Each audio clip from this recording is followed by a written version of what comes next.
One of the greatest ideas people have when they're renovating is open up the space. But is open plan living all it's cracked up to be, Alice? It sounds so good in theory, doesn't it? I just want to have an open space with so much light flooding into it.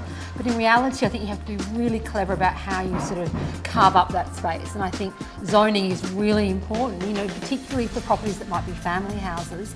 So as much as you want the natural light to flood in and everyone to feel like you're part of a family, you also have to consider acoustics in that, don't you? Completely. And that's why I think you need to think about how much furniture, because furniture is a wonderful piece that can absorb a lot of sound.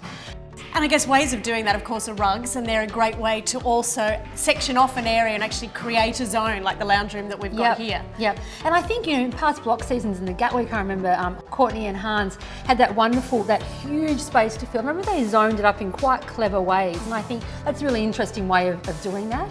So ultimately, we love open plan living, but be aware of your zoning, make sure you've got a good acoustic qualities, and make sure everyone can still have their own little space to escape.